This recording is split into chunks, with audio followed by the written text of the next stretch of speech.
Last time I covered a Mafia game, it was quite a miserable time. Awful story where nothing makes any sense and everyone is extremely stupid. An empty, lifeless open world with nothing to do and gameplay that's fine, I guess. You go into these games for the story and currently one out of four has a good one. Please tell me why people give a fuck. So, how did we do this time?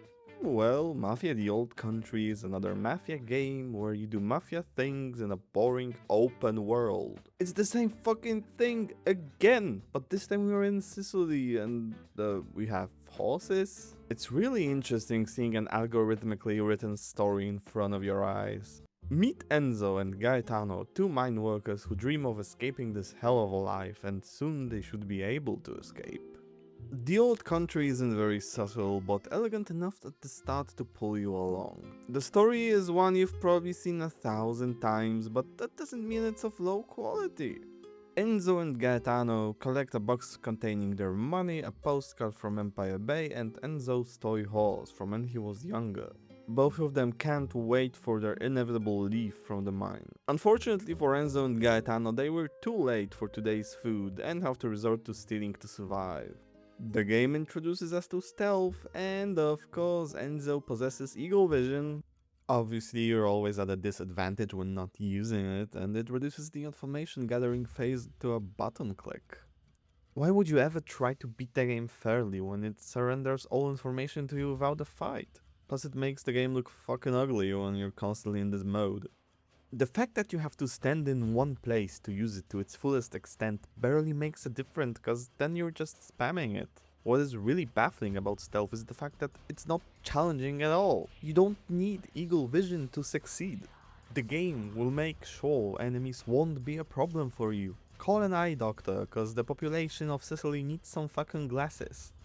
The enemies are blind, stupid, and often just stand staring at nothing to allow you to take them down. And of course, every enemy goes crazy when you drop a coin or throw a bottle. They're like golden retrievers. But dogs are cute, and these guys are just pathetic. You can even see him throwing, come on. What is doubly annoying is the fact that you have to mash a button when you want to strangle someone. What the fuck is wrong with you? Besides the fact that mashing small buttons on a keyboard is just irritating, your finger will start hurting if you are taking everyone down. It's a really strange design choice.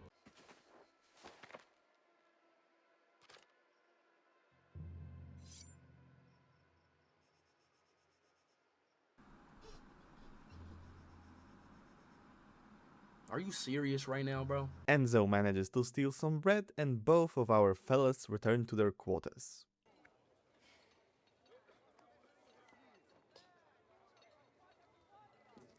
Read this again for me, will you?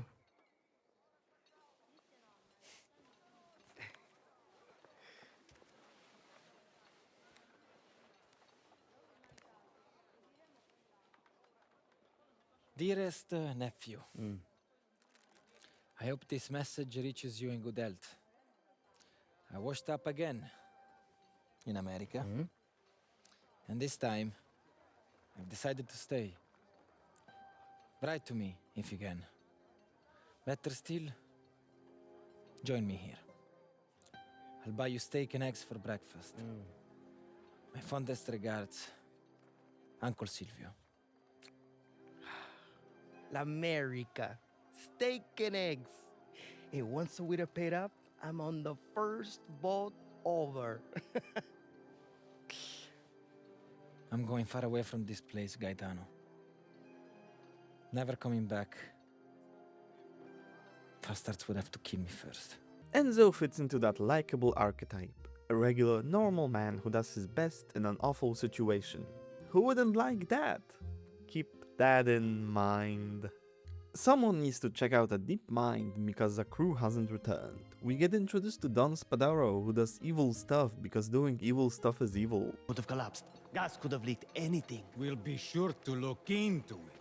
Now get back to work. Il Merlo does evil stuff because doing stuff is evil.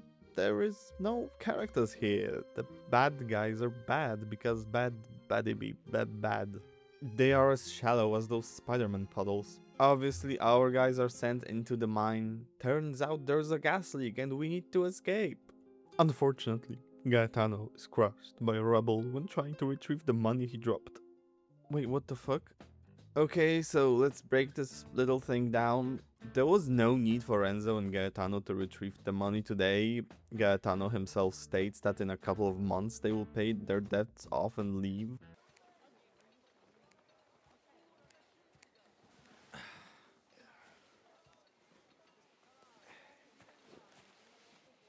A few months left. Not long now. And once we're paid up, I'm on the first boat over. If you didn't retrieve it today, then Gaetano would live because he wouldn't try to get it back. Gaetano's death doesn't really serve anything either. Enzo's escape is facilitated by a tremor. What it does give us though is our first knife fight. Enzo wants to fuck up El Merlo for sending them to the deep mine. The knife combat is fine. The dodge and the parry have insanely generous timings. You can slash, thrust, and perform a strong slash to break an enemy's defense. Outside of the generous timings, there is nothing super wrong with it. It's just really easy and not very engaging. After the fight, we get a tremor and Enzo escapes, ending the prologue with a gorgeous title drop.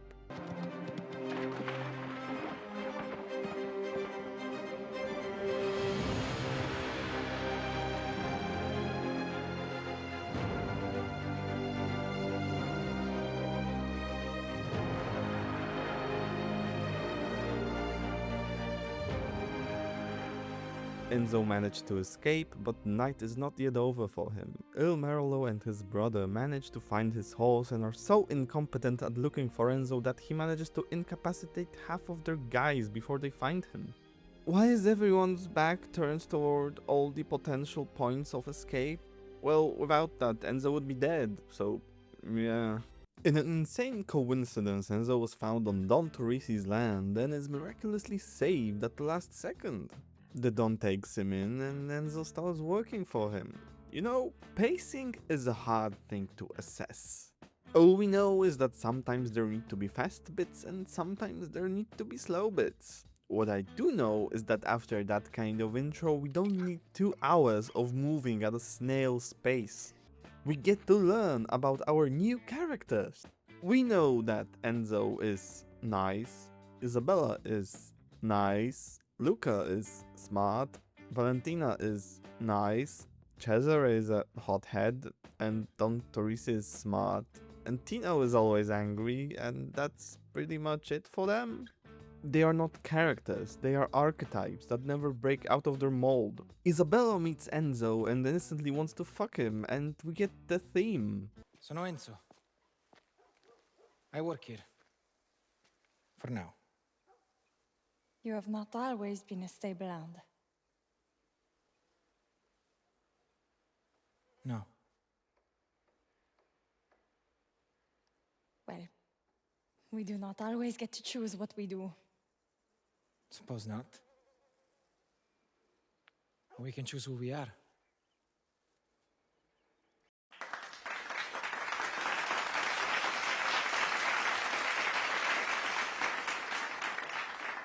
Real subtle, guys. Oh yeah, and by the way, my greatest friend died yesterday. Enzo seems to be taking that really hard. Anyway, Enzo goes to dinner and we skip a bunch of time because why would we want to develop any characters? Let's just skip to the point we want them at. This is not as bad here as it was in Mafia 1, but still, why do you skip so much time? Feel the weight. Get used to it. Knowing that blade could save your life. I've won a knife fight before. You survived a knife fight. Who are you? The Dawn's horse rider is too drunk to ride, so Enzo needs to take his place in the yearly race. Can he ride? Outrun the Spadaros, didn't he? Enzo. There'll be a lot of people watching. You ride for San Celeste, but represent our business and my reputation. Can you do that?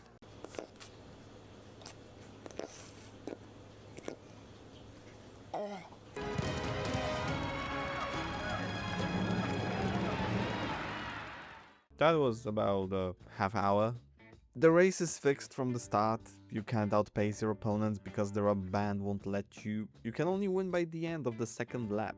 Very lame. Enzo is sent on some deliveries and Isabella joins him, and again we learn that she is nice and Enzo is nice and they like each other. Obviously, I've got the bigger 3-wood.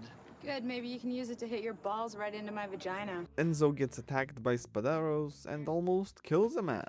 Luckily, Luca breaks up the fight and warns Enzo about not hanging out with Isabella. Enzo, Cesare and Luca go on a collections run. Don Torisi protects these people from all manner of danger, mostly bandits and people on strike, and this is where Enzo is just done as a character. This scared boy who just escaped hell dreaming of better things is fine with threatening people with a gun, attacking innocent and striking workers, attacking innocent guards, and killing people. None of these instances get a reaction, a twitch, even a blink of the fucking eye. The gun was unloaded, sure, but still no conflict within Enzo. Quarry workers who don't have it as hard as he did, but no sympathy from Enzo, besides one line saying that maybe they had a point. Those workers had a point. They were owed their pay. After he decides to attack, how this impound lot is not constantly robbed, I don't know. These guards are so fucking incompetent at their job, and Enzo easily dispatches of them. Just no issue here. The worst instance though is him killing people with guns he shouldn't know even how to use. One of Don Torisi's tenants just bought a new water pump and it was stolen by bandits. Enzo and Cesare are sent to retrieve it and dispatch of the bandits. Enzo has been in the mines for the vast majority of his life. He was sold by his dad when he was a kid, so he just grabs a gun and bam, kills a whole bunch of people and cracks jokes with Cesare like this is a usual occurrence for him. You already shot the guy. This wasn't how I thought I'd end my day. You killed him. Least you can do is give him a proper burial. It's one thing to kill a man. Save it. The dead don't care. So, either I'm God, or truth is relative. And in either case, booyah. Oh, interesting. It's just the average person has a much harder time saying booyah to moral relativism. But why am I making a fuss about this? Maybe he's just that kind of a character and he really wants to work for the Don. Well, you should keep this in mind, cause we will get there. He's more disturbed by Cesare cutting off a guy's finger than killing a person. About that prick's face when he shot.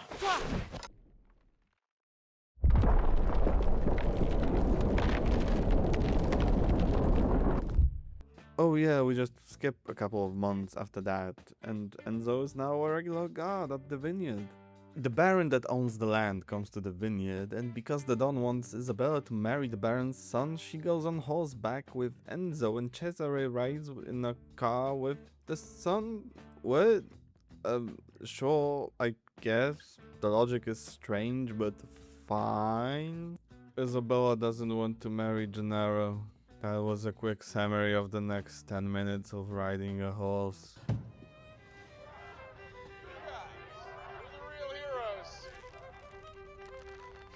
The riders really don't use their time well.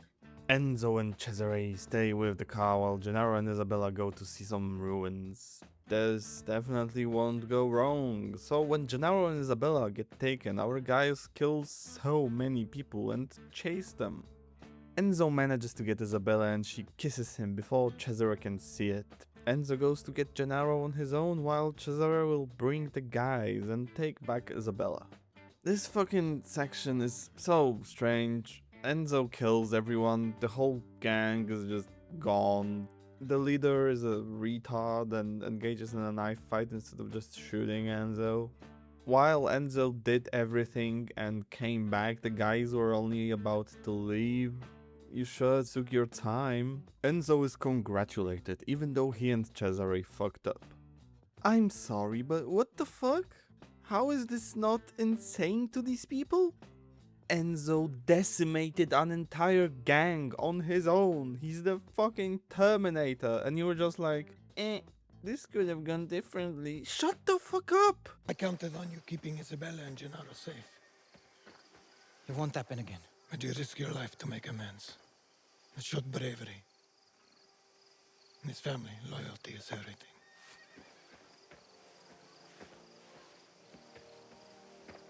I don't know how you did it. This could have gone very differently. Enzo decides to fully embrace his secret relationship with Isabella, but he's a little tense because the Don wants to see him. The kidnapping was planned by a man called Ludovici, and Enzo is sent to kidnap him from his mansion with tons of guards, alone.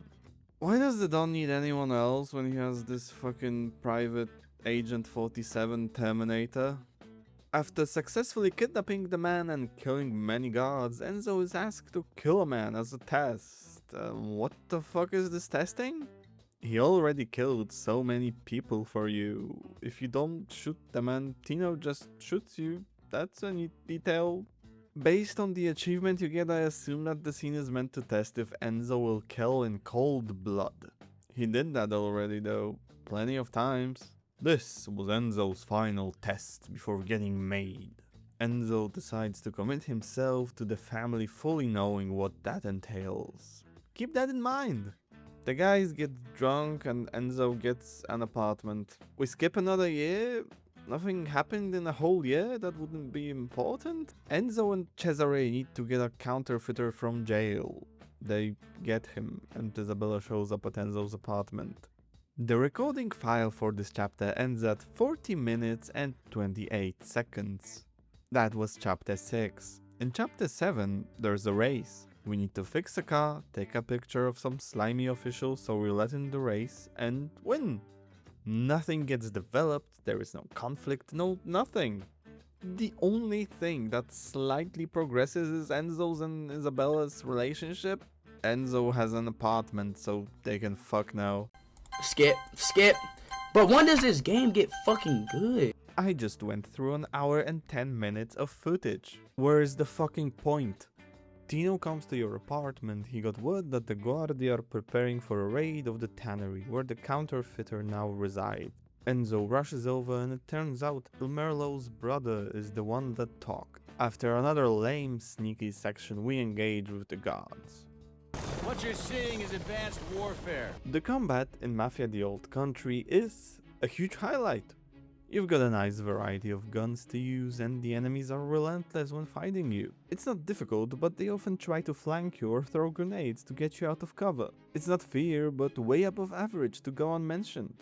You can't just sprint past them and expect to live. So yeah, thumbs up for that. Come on over here. Come on over here. No, you flipped me off. Come on, coward. No. Come on. You're not an intellectual. You're a fake and a fraud. Fake puttana. Enzo and Cesare chase La Ombra and kill him. He was a capo in the Spadaro family, so the consequences will be vast. Talking about this game is quite difficult. There is such a huge chunk of time where basically nothing important happens. The Baron comes and tells the Don that a guy called Lorenzetti is behind a strike at his factory. Enzo goes to find him. Enzo finds him beaten and has to engage some Spadaros in combat to escape. The majority of this game's story can be compared to Detective Man from Squid Game. Plot, and more plot. This has less holes, but still, what is there to say? What I can say is that from chapter 10 onward, it gets better? A little bit. What? I know it sounds nuts, but we'll go through it.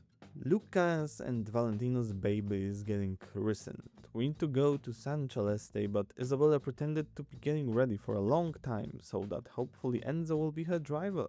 Cesare doesn't suspect a thing, but Tino is suspicious. And I know that from their expressions. Thank you, game. Enzo and Isabella hope that someday they will be able to get married and have children of their own. They are both scared of her father, but Enzo still believes that he can be swayed. We know exactly what these characters would do in any situation after 5 minutes of meeting them, but you have to get through so much to finally get some conflict here. After the christening, Ilmerlo starts shooting at our group from the church tower. He is the one person that Enzo wants to kill from the start of the story. At least I think he does. The game kinda forgets that conflict before this moment. Ilmerlo just shows up and dies. The chase though is probably the best action scene in the game. It involves knife fights, shootouts, and the horse chase. It's really neat. Enzo and Ilmerlo both killed each other's loved ones. Ilmerlo killed Gaetano, who Enzo doesn't really give a fuck about, but Enzo killed Merlo's brother, and now they can finally settle. It's not deep or subtle, but it's something more. There is something underneath the surface. Luca manages to save Enzo before he gets killed, and they go back. The Baron and Don Galante want to set up a meeting to end the war. Wait, what war? Well, they talk about forgery, arson, and murder, but when did that happen? We had the raid on the tannery and Ilmerlo's attack, but that's it. Did Enzo do anything in the time that has passed between these 2 points? Okay. Isabella wants to have a life with Enzo and is scared because Enzo wants to continue this life. He fully trusts that the Dawn will allow them to be a family. Isabella wants to tell Enzo something, and through her expressions you can probably figure out what. What do you mean? I... Find me later. We need to talk. We are cooked. Enzo, Luca, Cesare, and the Don go to a meeting to finally settle things with the Spadaros, so Enzo doesn't bring a gun with him? This is weird, because he is the Don's bodyguard, and everyone else has a gun? The Spadaros and the Baron want Teresi to move away from the land he currently resides on, and to sell all his holding. Of course, he doesn't agree, and there is a gunfight. I think I know why Enzo doesn't have a gun. Have a look.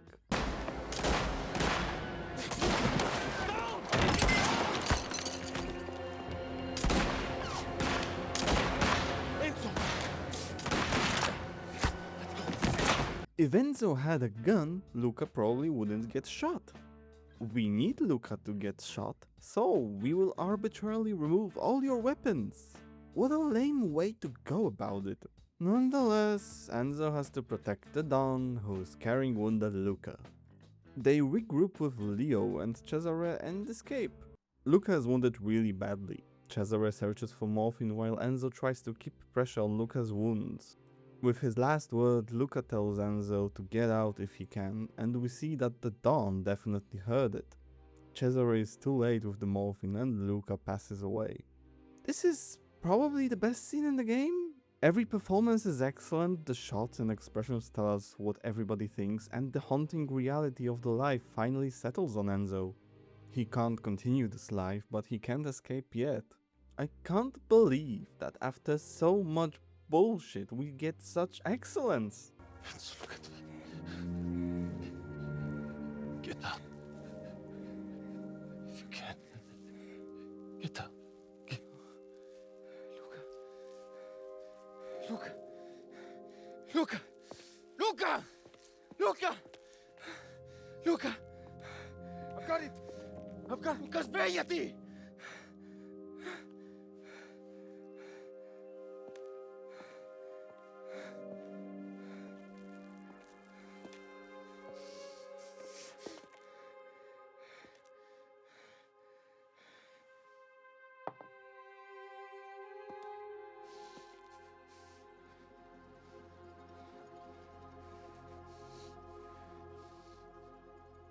I wasn't aware of your game, Mr. Writer. Maybe because you were putting me to sleep for the past 8 hours, but still, really good job on this. The Don wants revenge, so Enzo is sent to assassinate Don Spadaro and the Baron. Even after realizing what this life entails for him, Enzo is going through with the kills. He's scared and doesn't really know what to do. Isabella reveals that she is pregnant, and while I understand her being agitated, I don't think what she says to Enzo is fair. They are both trapped by the Don, by the Oath, and by the family. They can't just leave, and Enzo can't just stay and say no to the Don.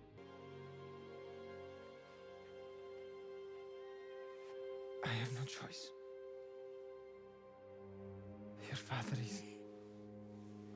This would have been an easy decision for the man I thought you were. This doesn't serve your theme and damages Isabella, who was already pretty flat. Enzo is confused and conflicted, so I understand why he doesn't have a clear defense. Enzo travels to Palermo in order to perform the killing. He sneaks through the sewers and the opera, in which actors don't care about a random dude sneaking around. Yeah, that's perfectly normal. Nonetheless, Enzo manages to kill the Baron in the most retarded way possible. I said it got better, not good, okay? First of all, there is two people that you are supposed to kill here. One of them is missing. You could hide and wait for him to come back. Enzo decides to kill the Baron when Spadaro can enter at any moment.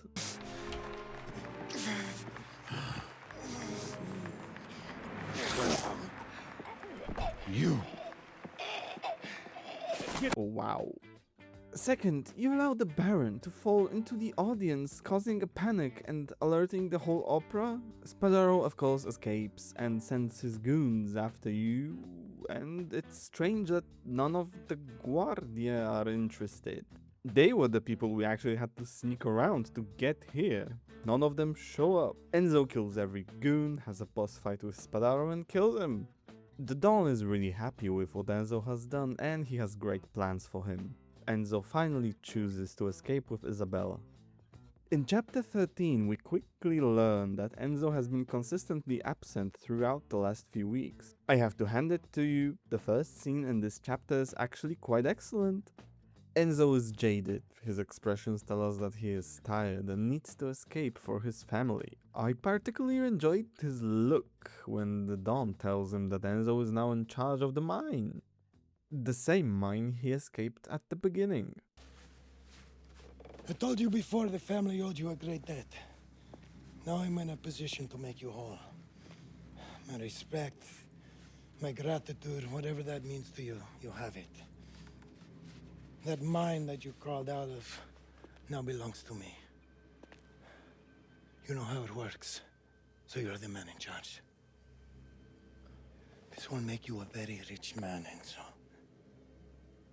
You'll have everything you ever wanted. Everything you deserve. After Don Spadaro's death, his people are scattered. Enzo and Cesare need to finally end that family. Enzo is sent after Mazzone and kills him. Cesare is sent after Cecchini, who we get to and kill. Finally, we get to Matteo Costa. The game gives us a choice. A pretty meaningless one. You can either shoot him or wait and let Cesare shoot him. Nothing changes. There is no impact on the story if you do either. Everything will continue as it would. What is the point here? Perhaps it's a choice that's supposed to make the player think. Would Enzo do this at this stage? You're not Soma, game. You can't deal with making these choices. Keep this in mind, cause soon we will be able to finally pay off these. Turns out Leo Galante is helping Enzo with his escape. You know Leo, right? He was in Big Pepperoni Adventure 2, and he helps Enzo because they have a really well put together relationship? We know you're here to see an 11-year-old girl. She said she was... Not really. Throughout the game we see that they are friendly with each other, but nothing that would indicate that Leo would help Enzo with something that could get him killed. I barely mentioned Leo because he is so insignificant.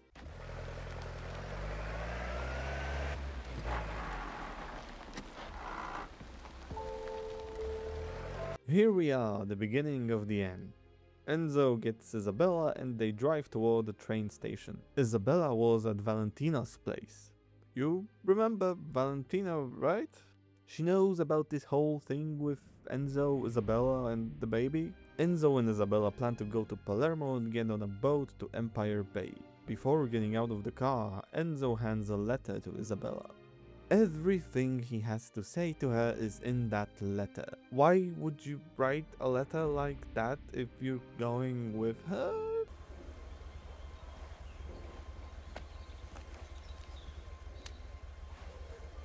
Everything I have to say is here. Why would you reveal your hand like this, Mr. Writer? What the fuck you? Of course, Enzo is taken to the Don and Isabella is taken back to the vineyard.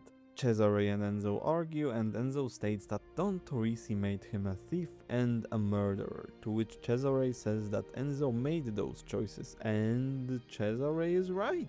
Give him me! Ah! He's made me a thief, Cesare! A murderer! You did that! You pulled the trigger, always! You chose this! No one forced Enzo to do anything. Characters clearly state that they expected him to leave. He wanted this life. He had no problem with stealing, threatening and killing.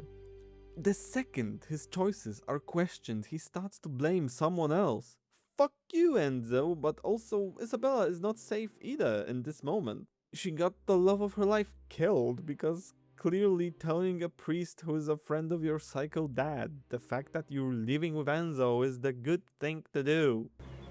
Why don't you call and tell us about your daddy and live in secret? You broke your father's heart. So much for the sanctity of the confession, huh? She cared more about her confession than her future husband's life.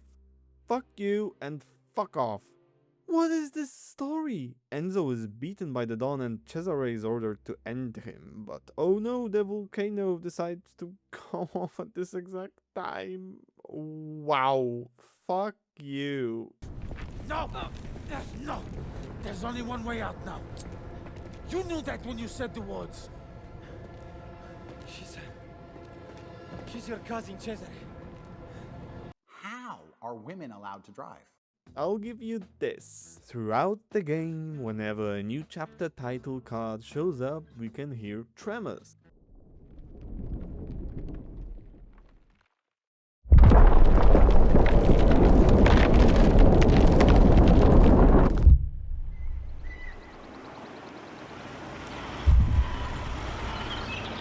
This symbolizes both the literal volcano present on Sicily, and I assume it also means Enzo's mind constantly trembling and being conflicted. It could also mean anything, because the volcano is bullshit. It doesn't come out of nowhere, but it saves Enzo's life at the exact moment it needed saving.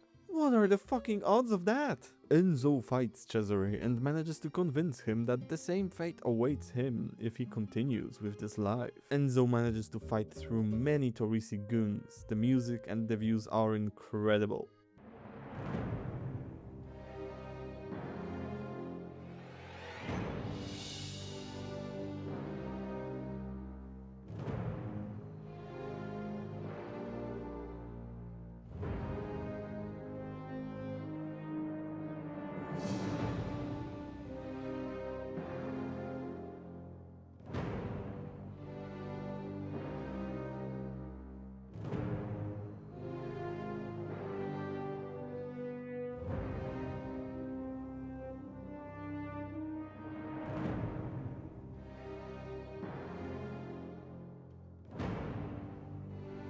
As much as the volcano is goofy and shitty and convenient as fuck, it makes for a beautiful backdrop.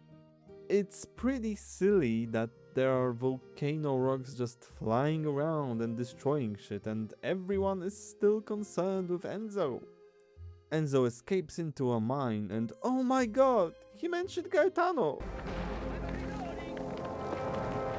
I know this shaft. Me and Gaetano were here. Remember Gaetano? He was Enzo's bestest friend. No? Well, I do, so fuck you. I talked more about him than Enzo did. You get through it and finally you and the Don are alone. I think he's pretty unhappy right now. He gets crushed by some rocks and then lives again to have a final boss fight with you. The dialogue is just I'm angry cause you fucked my daughter. I love her. And that's pretty much the whole conversation. Enzo doesn't feel the need to even once point out how fucking insane this circumstance is. They have a knife fight next to an exploding volcano. One side of my brain tells me that it's awesome, and it does indeed look awesome, but at the same time you're so retarded. Cesare shows up and offers our guy a hand, but oh no, Enzo gets stabbed. Our hero falls. Good thing you gave her that letter, man. It's neat that when Enzo dies, the trembling finally stops, symbolizing the fact that Enzo's struggle is over.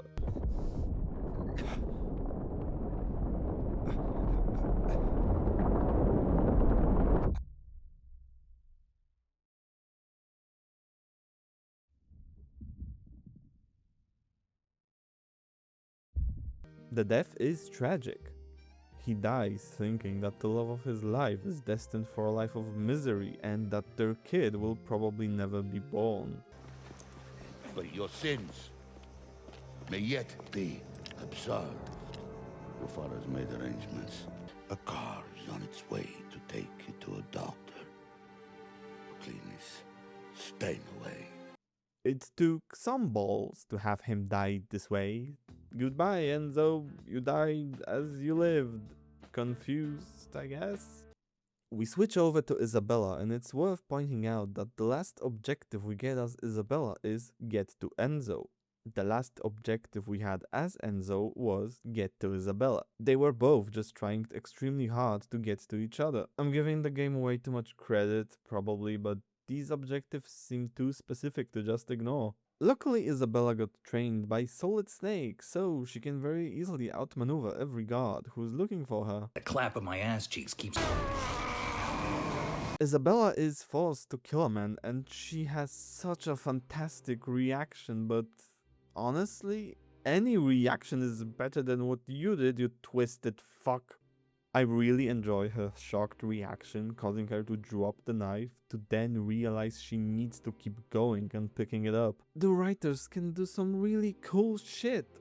An additional detail that is really cool is the fact that her knife takedowns require spamming E, since she is not as strong and proficient as Enzo. The fucker was proficient from the start, but you know, the game and story are complementing each other really well here. Where was this in the last billion hours when we were doing random shit that's not adding anything to our story? Remember getting the counterfeiter? No one fucking does.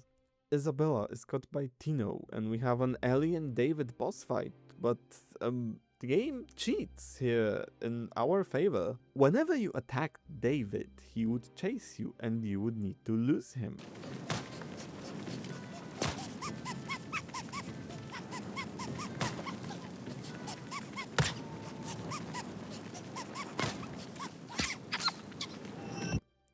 In Mafia the Old Country, they said, nah, we're good, and after each attack, the camera gets a spasm and you get teleported. What a lame, very lame way to create a boss fight like this. Tino gets killed by Isabella, and as she's trying to escape, she encounters Cesare. She asks where Enzo is, but she doesn't need to hear the answer. Everything is spelled out on Cesare's face. He gives her some money and tells her to go. This is probably the best scene for his character. Cesare's wide eyes tell us he clearly doesn't know what to do next with his life. He just killed his best friend. He hurt his beloved cousin's love. Everything and everyone he knows is either dead or gone. It's quite excellent how much is told simply by these expressions. Shame we had to wait 10 hours and that this is the last time we see him, but hey, we got something really good.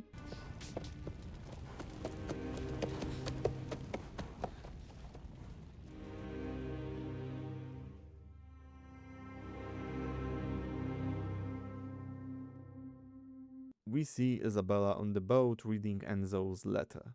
Isabella arrives at Empire Bay and we're done. What a confusing, unfocused, sometimes excellent story, mostly mediocre to bad story.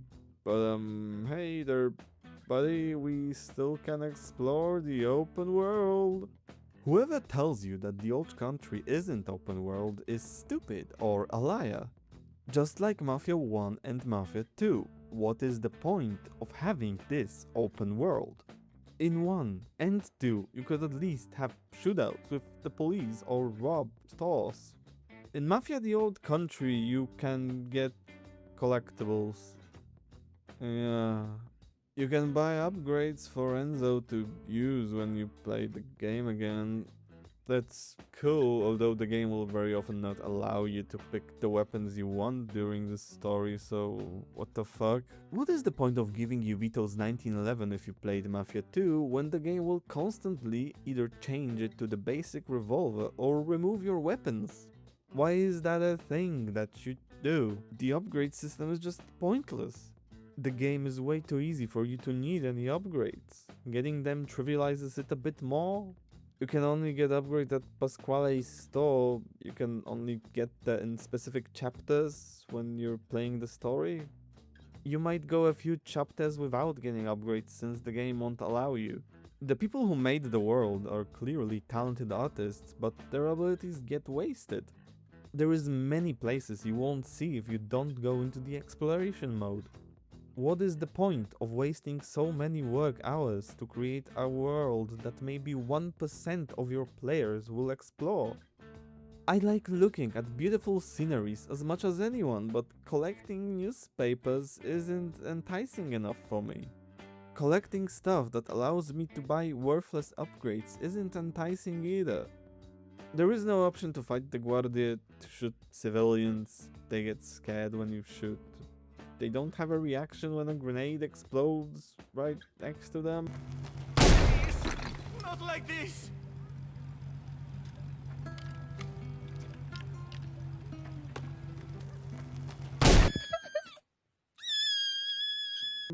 What is the point? That's a question that could summarize the entire game. What was the fucking point?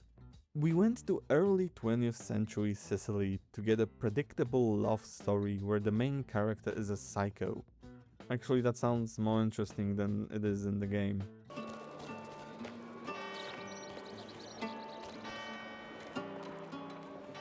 Isabella. Look who I bumped into. Enzo. Quite a coincidence. I'm sure you have things to be doing. Come, Isabella.